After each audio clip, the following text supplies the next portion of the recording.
Do you know what this is? If you do, you're gonna be like super excited about this video. If you don't know what this is, let me bring you up to speed. This is called a Prince Rupert's drop, and it's created by dripping molten glass down into water. Now, when that happens, this really interesting material science thing happens where the outside is in extremely high compressive stress, but the inside of this drop is in extremely high tensile stress. What that means is you can hit the tip here with a hammer and it won't break. It's glass, but it doesn't break. You can even hit it with a bullet, and I've done that here on this channel, and it shatters the bullet. But if you even nick the tail, it explodes. I get really excited when I do this. It explodes. Watch this.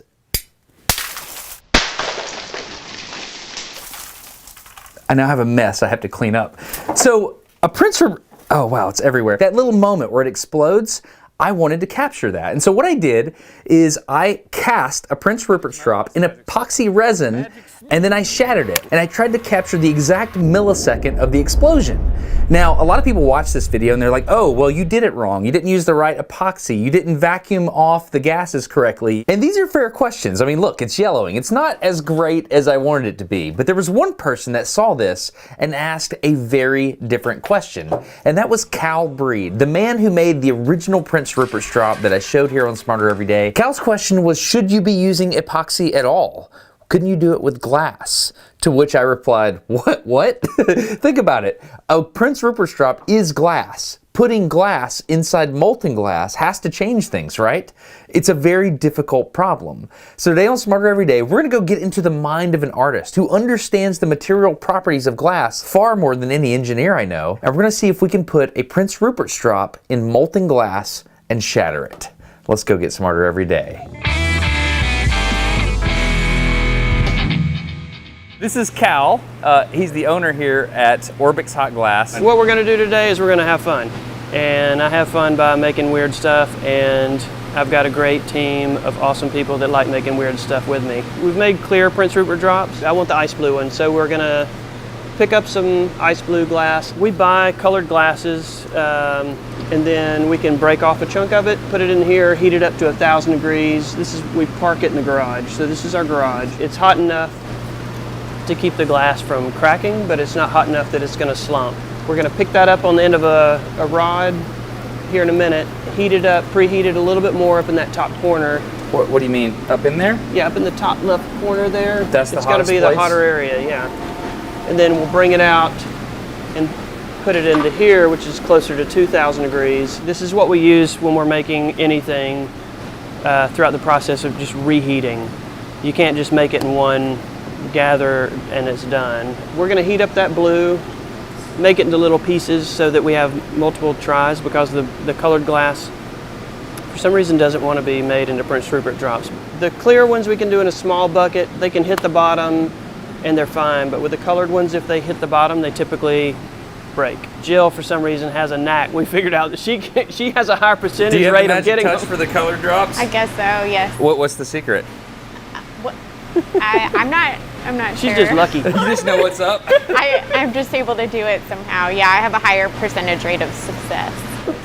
That's awesome. Okay, you see what's happening here? We are already learning that these artists have a feel for glass in a way that an engineer doesn't. Like, they understand it in a more intimate way. You heard Jill there, who's an apprentice under Cal, talking about how she's able to do certain things, and she can't really articulate it. She just feels it. She knows what she's doing. So when I think of this is just clear glass.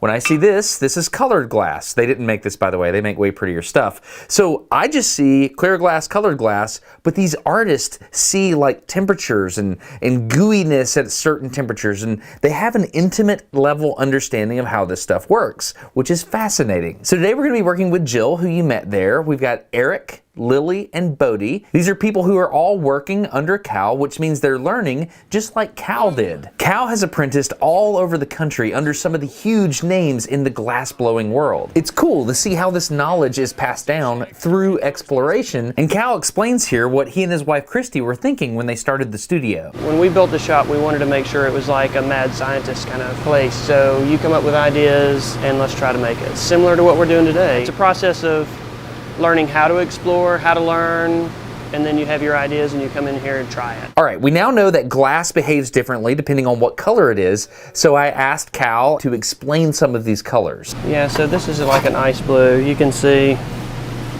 how beautiful that blue is. These are very dense bars of colored glass, so if you were to use emerald, it's so dense it almost looks black, right? Okay. So, which is why I chose this ice blue. I love this color anyhow, but it's more transparent. A little later, I explored these colors more with Eric, who explained that the physical properties and the color itself is not only a function of the chemicals inside the glass, but how you heat it and cool it. Copper ruby. This is a very interesting color. This will go completely clear when you're working on it. Completely. And then once you put it in the oven, will turn blood red. And if you get it too hot, sometimes it'll just go clear. It's a very bizarre color. I've never even heard some of these words. Aubergine. Aubergine? It's like a purple. Uranium is Oh, no way. out of... Is it actual uranium? yeah. Okay, so to make the individual Prince Rupert strops, they need to break up that one piece of blue glass they had been warming up in the garage, and to do that, they attach a thin, solid metal rod using already molten glass as glue on the tip. That grabs the blue piece, and then they put that in the glory hole to heat it up even further, making it malleable. Then they form individual bulbs that they can break off in a really interesting way. So you just broke that off with a mechanical vibration. Every time we're making a piece, we have to eventually get it off the blowpipe or off the punty rod. So we're going to create a weakness, you know, that we can shock typically with temperature. And so putting a little bit of water on it or a cold tool in that weakness, and then tapping it. So he's making it the off. weakness now. He's kind of creating a narrow spot to make a good weakness. Yeah. A stress concentration. Yeah. So engineers and scientists, they think about materials a certain way, right? They've got aluminum and steel, and if you pull and push these things, they have certain things called a stress-strain diagram. Steel, you're going to pull it, and it'll yield and then break. Aluminum does the same thing, but it does it a little bit differently. Glass is different. It doesn't yield and stretch over time. It breaks because it's brittle. Glass artists are always thinking about that point right there, the point at which glass breaks. Sometimes they're trying to avoid that, like in the middle of a big piece, and sometimes they're trying to create that. There's more to this though, because they're going from liquid glass to solid glass. You've seen a graph like this before, right? This is the phase diagram for water. We can boil water from liquid and turn it into a gas. We can freeze water and turn it into ice, right? We can move into the solid part of the graph. This is the way I always understood matter to work. You can just move around on this graph, change from solid, liquid, gas based on the pressures and temperatures. Well, yeah, that's true for water, but that's not true for all materials. Water has what's called a first order transition. Let's make a graph of viscosity versus temperature. If you have solid ice and you heat it up to turn it into liquid water, that phase transition happens very quickly in an extremely small temperature band. This is why water is called a first order transition. Glass, however, is a second order transition, which means the phase change happens gradually over a wide temperature band, and you would think the graph of that would look like this, linear, but it doesn't. It works like this. Cold solid glass exists up here in the glassy region, but as you heat it up, the glass transition begins and you fall off and the viscosity starts to change drastically. Then suddenly it levels off in a rubbery state. This is known as the rubbery plateau. More heat is added and you drop off the rubbery plateau and it starts to flow in what's called the rubbery flow region. If you add yet more heat, the glass will start to flow like a liquid. Look at this curve. Glass artists know how to use this curve to make glass do exactly what they want. If you were a glass artist, where would you want to work the glass? For me, it would be on the rubbery plateau. It's a relatively large temperature range that gives me the same physical properties. That's pretty cool, right? So as a glass artist takes their work out of the furnace, it's a certain temperature, right? And then it starts to cool off. And so they have a certain amount of time to work it until it gets all the way back over to the glass transition region, and then they can't work it anymore and they have to stick it back in the furnace and they move it back down the rubbery plateau and then they come back and forth, and that's what they're doing. They're controlling the viscosity by managing the temperature of the glass. They don't need to know these graphs to know what they're doing. They know it in their soul. Like engineers, we're thinking about the stress strain curves and we're like, oh, the glass is going to break here. Well, the glass artist is managing all this with the temperature of the material itself. So they're riding up and down the curves at all times and they're just doing it. So what I want you to think about is this curve, because this is how I have to understand it. The first step for the team is to make the Prince Rupert strops. Did it work? Oh wow. That's a beauty. Oh, that is so beautiful. Yep. So now we have this beautiful Prince Rupert strop. How do we get this thing in molten glass? The obvious answer is we need it to be transparent, whatever we're going to hold the glass in, so it needs to be a glass. And so Cal has explained to me that he can't just go get a glass off the shelf and pour molten glass into it, because the temperature difference will cause it to explode due to thermal stresses. So what Cal has elected to do is create this glass as he's getting everything else ready. So it's going to be hot and the temperatures are similar and it's going to work out beautifully. And just the process of how he makes this is amazing. So what we're about to do, you can't do unless you have multiple artists doing different parts of the process. Is that true? Yeah, you have to have a team for this. There's no way you could do this by yourself. Everyone really has a great understanding of material already, so this is only helping us learn the material better.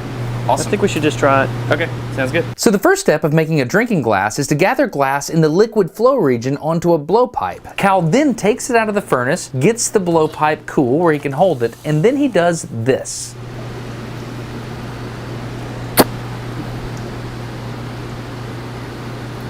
What? Did you see that? Back that up. Cal puts a little bit of air inside the glass and then he plugs up the end of the pipe with his finger, and then the heat from the glass makes the gases expand and it does all the work for him. He used the ideal gas law to blow up the glass. That's amazing. Just gonna gather one more time over it.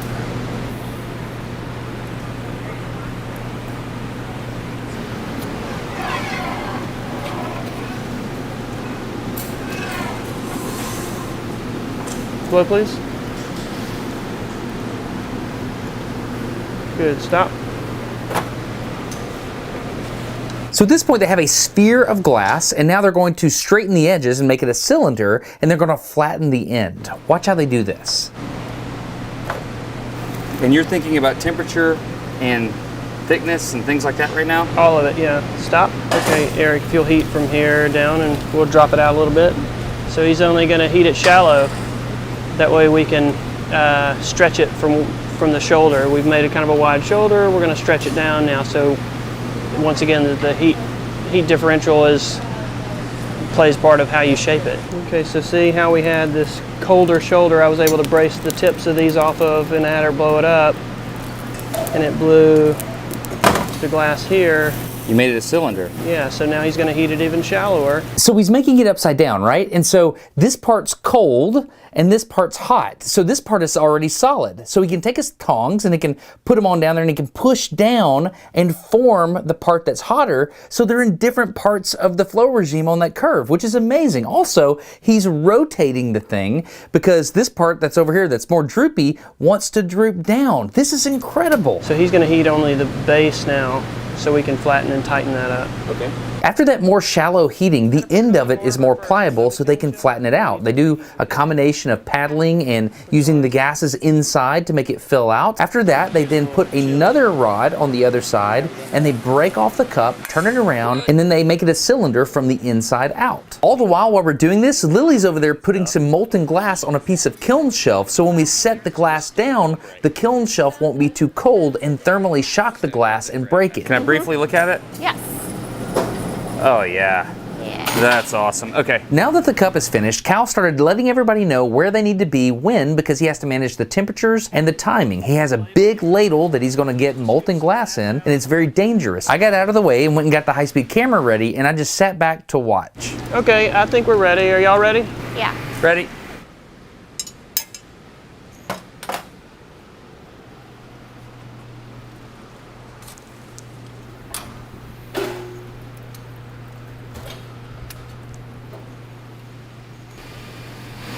Oh, dude. I'll tell you when, Jill. I'll tell you when. Holy moly. Now.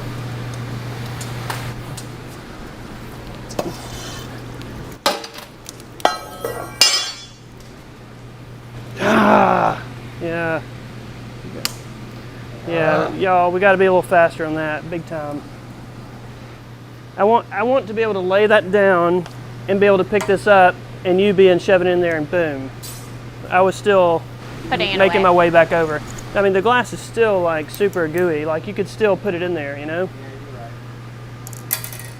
Other than that, look, you did the cut perfect. Look, it's like flat in there. It looks like a cup of water, you know? Like. Yeah. So let's look at the slow-mo and see what happened. You can see when he triggered the tail of the Prince Rupert strop, it ran straight to the molten glass and then did not go any further. Let's ask Jill what happened. What is it that you need to do quicker? I didn't quite catch it. So the snapping of the tail has to be done faster because the tail is so skinny. Once Eric shoved the Rupert strop into the molten glass, it heated up so quickly that it like slumped over. So Cal has to snap it before that tail heats up. All right, it's getting complicated. Hang with me here. If you think about where the Prince Rupert strop is on our curve, it's way up here. It's solid, right? It's cold, but it's not a lot of mass there. If you think about the molten glass, there's a whole lot of it and it's really hot. So if you think about when the heat transfer starts, that molten glass is going to influence the Prince Rupert strop a whole lot more than it's going to influence the molten glass, which means the Prince Rupert strop is going to run down that curve down into the rubbery plateau. It's going to melt quickly, right? So there's a time thing we have to think about here. It has to do with heat capacity and the amount of time it takes one thing to heat up versus the other. And the colors that we're doing, blues and greens, are on the softer side of colors. So those tend to heat even quicker than say like a red or something like that. So having learned the lesson, Cal and his team made another cup and got ready for another go. And now. Whoa, so you use cold water to do it. Okay, Yep. Things are happening. And Bodie, you get your shot. Take your time, take your time. It's still dripping, please. There you go.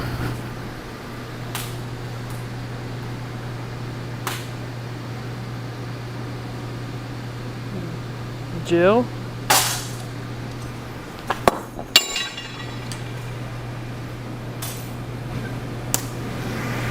Okay, that was pretty. Look at that bubble coming up. Where'd the bubble come from? I guess we must have trapped an air bubble. It'll probably come to the top. We can pop it with a torch.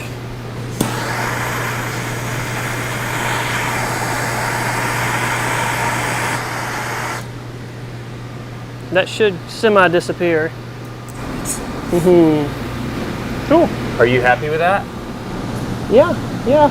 You know, it'd be great if I was like a master caster and I would not trap air around. For some reason we didn't catch all those on the other ones. Well, those are like when the glass is like folding in there like that, it's like it's trapping air. This time the fracture ran down into the glass and we could see it on high speed.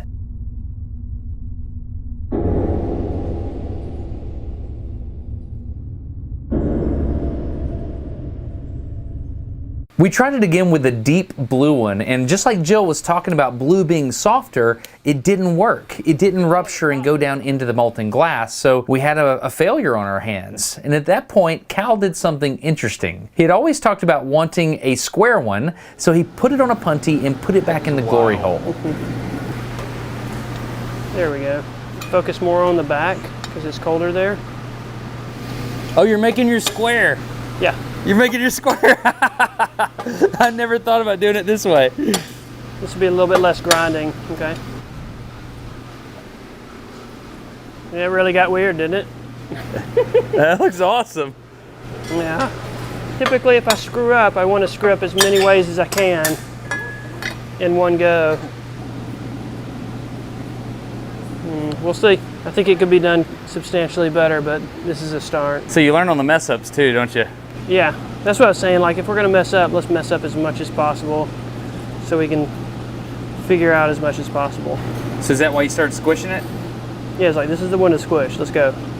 Got it. So we did it one more time, and it's cool to see how the teamwork got better. The choreography of all the elements got smoother and tighter and so much more calm.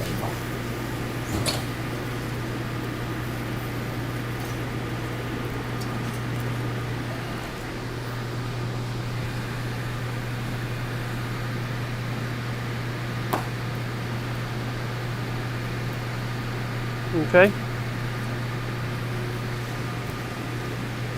Ready, Eric? Push it in there. Good, good. Yeah. That was awesome. Okay. Cal, what's happening? Oh, that one blew all over my face. Blew in my face too. Oh, look, keep watching it because it'll heal up. The last one that did this, it looks like a little cloud, then the cloud goes away. Really? Do you think that's glass flowing in there? What do you think is happening? No, I think just the heat's healing it, you know? It's just slowly closing up, isn't it? Yeah, I don't think it'll heal any further. I think the rest of it's just a veil of air bubbles, you know? Let's watch that again at 41,000 frames per second. Love the lighting on it too. That's awesome. That's fun.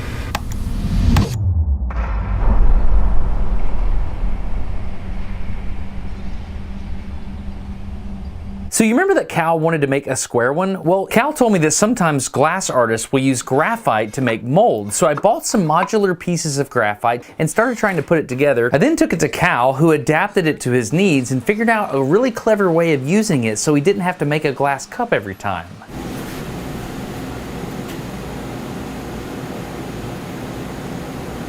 Yeah, cut it please. We need to practice the cutting. Not quite molten enough. No, I'm still gonna pop it. Y'all watch your eyes. Oh, and we didn't close the mold. Cut it. Remember the shears move. Hold on 1 second, 1 second. See if we can maybe get the whatever. Okay, yep, push it in there. And That looked yeah, good. it did. definitely worked in there. Okay, dude, totally going to admit I did not think you could do that. Dude, that looks amazing. So when we pulled these out of the molds, you could see that the inside is still very, very hot and the outside is cold. This ends up creating stress inside the glass, and glass artists have a way of dealing with this. It's called an annealer. Basically, it's an oven that gradually heats up and cools down the glass to relieve the internal stresses in the pieces. Now that the mold was working, the team could work even faster and they could figure out what worked and what didn't. Okay, that looks Yeah, I think we got some. absolutely awesome. Yeah, I think we got it. Yeah. Do you like it? Yeah, Jill? yeah. It was good that time. That one before that's still pretty rad. That looks so cool. That looks awesome.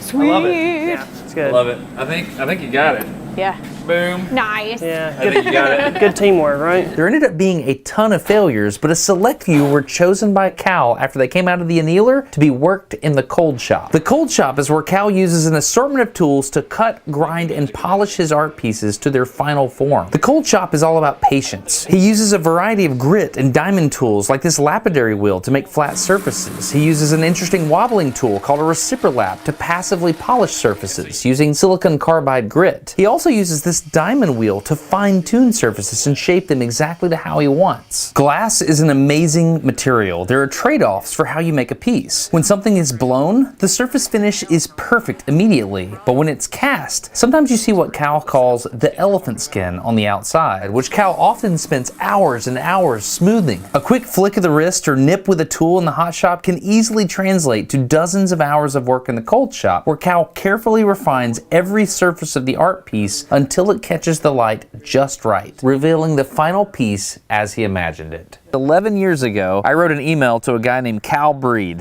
I was an engineer and he's an artist. And the engineer needed a little thing called a Prince Rupert strop. I think it's fitting that my deepest understanding of this topic came when I went back to the guy that created it and tried to get into the mind of the creator and see what he did and how he was thinking. And once I did that, I started to understand this material at a much deeper level than I initially even hoped to understand things. And so now I would like to show you the piece of art that Cal made out of this. I think it's beautiful. It's like the bottom is folded on there. I think it's pretty, man. I mean, I think you're able to see really like the folds of the glass and then those skins piled upon each other as it was pushed in. But the fact that it's shattered. It's shattered, but it's, you know, it doesn't have much room to go. The glass has got such a thickness to it, right? It's like this weird moment of fracture then reassembly. Yeah. I don't know, man. It just makes me feel things. I just don't know what it makes me feel. It's like a weird science, art, mechanics, materials. Right. These things ended up being gorgeous. I can see now what Cal was drawn to when he was imagining this before I could imagine it. We also looked at them under the polariscope. This reveals the stresses inside the glass, and you could see the folds as the glass was ladled in, and you could also see how the nose of the Prince Rupert strop pushed aside that, and it ended up making this amazing rainbow pattern. This is almost my favorite part. It looks like it looks like something in space, but it's got supersonic shock waves coming off of it. Like it looks, I don't know, that's how my engineer brain interprets this. There's two main things I learned in this video. The first thing was about the second order phase transition of glass. I didn't know that, and it's fascinating. And the second thing was about failure. Now, sometimes people will celebrate failure, and there's a place for that, but Cal has a unique perspective. When he's doing something really, really hard, the moment of failure means something different to Cal, and it was informative to me. A great piece is basically balanced right on the edge of failure and success. It's just balanced right there.